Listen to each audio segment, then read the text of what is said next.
स्वागत है दोस्तों आपका आज के इस वीडियो में। अगर आप शिक्षक भर्ती परीक्षा वर्ग 2-3 की तैयारी कर रहे हैं तो वीडियो आपके लिए बेहद महत्वपूर्ण है। दोस्तों आज हम चर्चा करेंगे इमोशन कोग्निशन के बारे में। संवेग या संज्ञान के बारे में, दोनों अलग अलग चीज़ें हैं। तो इसके बारे में चर्चा करते हैं दोस्तों। तो सबसे पहले हम चर्चा करेंगे संवेग के बारे में।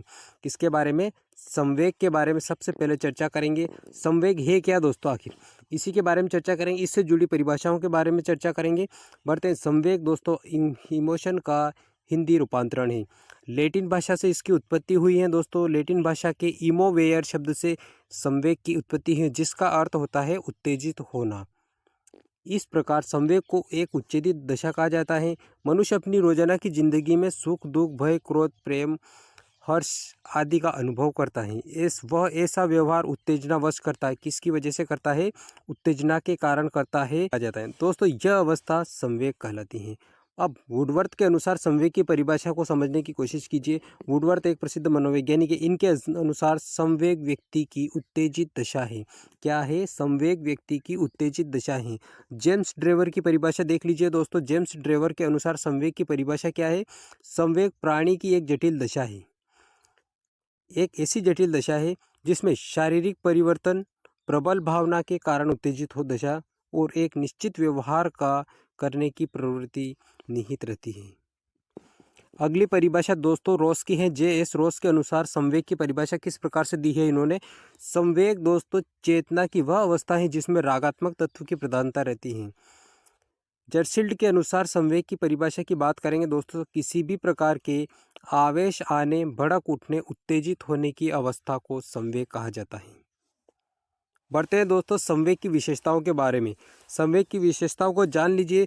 संवेग मानव व्यवहार में परिवर्तन के लिए उत्तरदायी है। किसके लिए? मानव व्यवहार को बदलने या उसमें परिवर्तन लाने के लिए उत्तरदायी होते हैं दोस्तों। संवेग क्षणिक होते हैं, कुछ ही समय के लिए होते हैं और संवेगों में अस्थायी प्रवृत्ति का गुण पाया जाता है, कुछ ही समय के लिए आते हैं।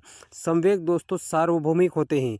संवेग में सुख, दुख, भय, क्रोध, प्रेम, घृणा, ईर्ष्या आदि की भावना निहित रहती है।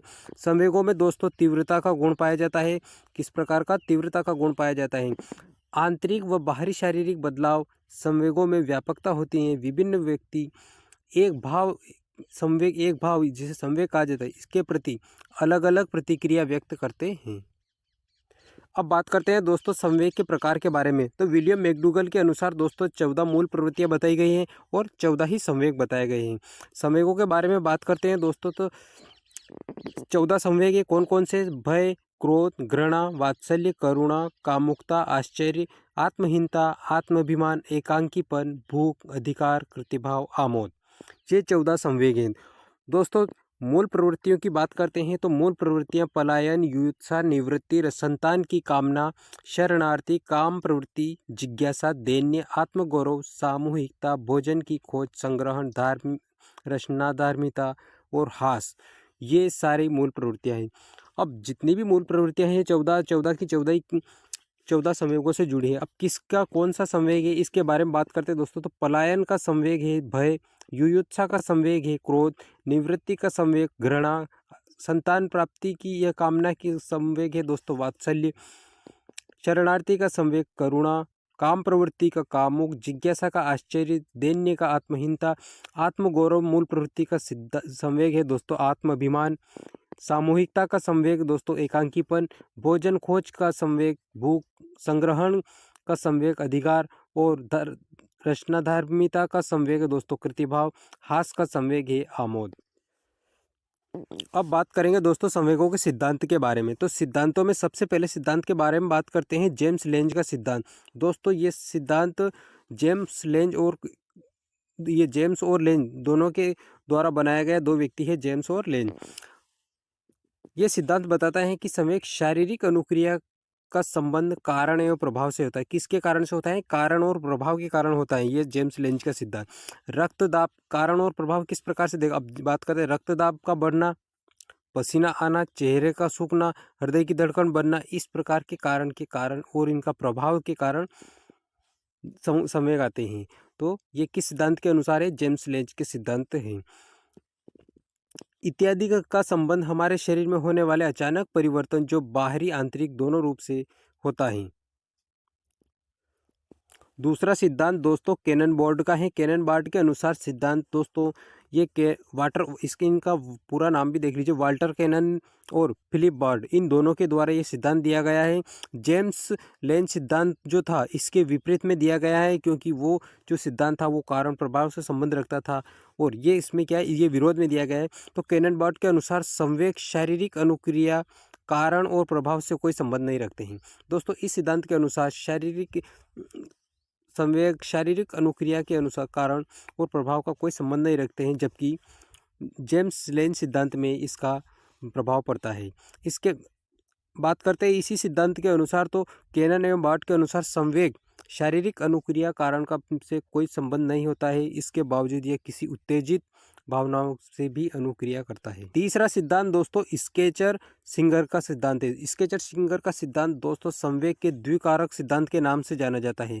किस सिद्धांत को द्विकारक सिद्धांत के नाम से जाना जाता है? संवेग से संबंधित स्केचर सिंगर सिद्धांत को। और यह सिद्धांत दोस्तों 1950 में दिया गया था। एक संज्ञानात्मक विधि है जो संवेगों के चरणों को समझने की एक कला है। दोस्तों संवेगों के घटक के बारे में बात करते हैं, तो सबसे पहला घटक है हमारा शारीरिक परिवर्तन। शारीरिक परिवर्तन किस प्रकार से होता है संवेग के दौरान? तो जब एक व्यक्ति किसी संवेग का अनुभव करता है ना, किसी भी प्रकार के संवेग का अनुभव करता है, तो उसमें कुछ शारीरिक परिवर्तन होते हैं। देखो इसमें संवेग के दौरान शारीरिक परिवर्तन, व्यवहारिक परिवर्तन और संवेगात्मक परिवर्तन होते हैं। तो अपन शारीरिक परिवर्तन के बारे में बात करें तो इसमें क्या होता है? हृदय की गति का बढ़ना, रक्तचाप बढ़ जाना, पुतली का बड़ा होना, सांस तेज होना, वो मुंह का खुला होना, पसीना निकलना, इस प्रकार के संवेग शारीरिक परिवर्तन के अंतर्गत दिखाई देते हैं। व्यवहार में बदलाव के कारण, तो व्यवहार में बदलाव को दोस्तों इसे संवेगात्मक अभिव्यक्ति भी कहा जाता है। यह एक व्यक्ति अनुभव कर रहा है इसमें चेहरे के हाव भाव, शारीरिक स्थिति द्वारा संकेत करना। देखो इसमें व्यवहार में बदलाव हो रहा है, संकेत करना, भाग जाना, मुस्कुराना, क्रोध करना, कुर्सी पर अचानक बैठना आदि क्रियाएं सम्मिलित रहती हैं। अब दोस्तों चेहरे की अभिव्यक्ति के 6 मूल संवेग कौन कौन से? भय, क्रोध, प्रेम, आश्चर्य, घृणा और प्रसन्नता। अगला घटक है दोस्तों संवेगात्मक भावनाएं। अब संवेगात्मक भावना किस प्रकार से? हमारे पूर्व अनुभव संस्कृति जिसमें हम जुड़े हुए हैं, हमारी भावनाओं को आकृति प्रदान करते हैं कौन? संवेग। जब हम किसी व्यक्ति के हाथ में छड़ी देखते हैं तो हम भी छड़ी लेकर लड़ाई करने लग जाते हैं या भगने की तैयारी कर लेते हैं। तो यदि हम किसी व्यक्ति के हाथ में छड़ी देखते हैं तो हम भाग सकते हैं या अपने आप को लड़ाई के लिए तैयार कर लेते हैं। चर्चा करते हैं दोस्तों अगले बिंदु के बारे में, संज्ञान के बारे में। तो दोस्तों संज्ञान के बारे में बात करते हैं अपन। संज्ञान का अर्थ होता है दोस्तों ज्ञान। शैक्षिक प्रक्रिया में अधिगम जो होता है, अधिगम सीखना अर्थ होता है इसका। शैक्षिक प्रक्रिया में अधिगम का मुख्य केंद्र बिंदु संज्ञानात्मक क्षेत्र होता है। हिलगार्ड एक प्रसिद्ध मनोवैज्ञानिक है। इनकी परिभाषा है, क्या परिभाषा दी इन्होंने?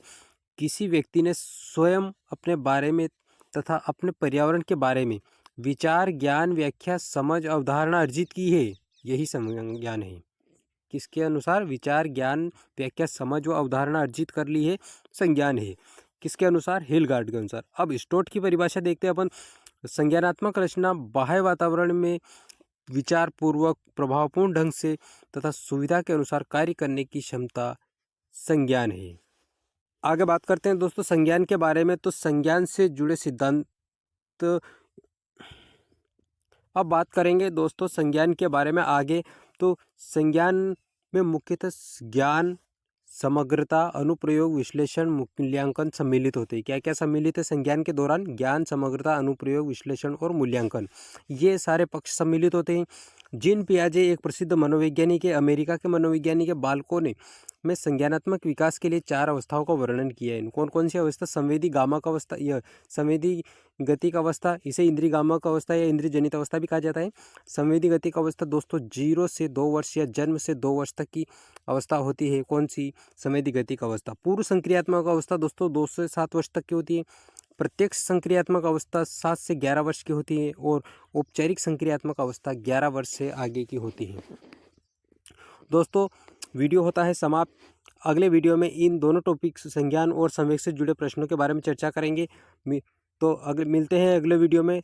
तब तक के लिए चैनल को सब्सक्राइब कर लीजिए, लाइक कीजिए वीडियो को और अपने दोस्तों में ज़्यादा से ज़्यादा शेयर कीजिए। मिलते हैं अगले वीडियो में, तब तक के लिए धन्यवाद।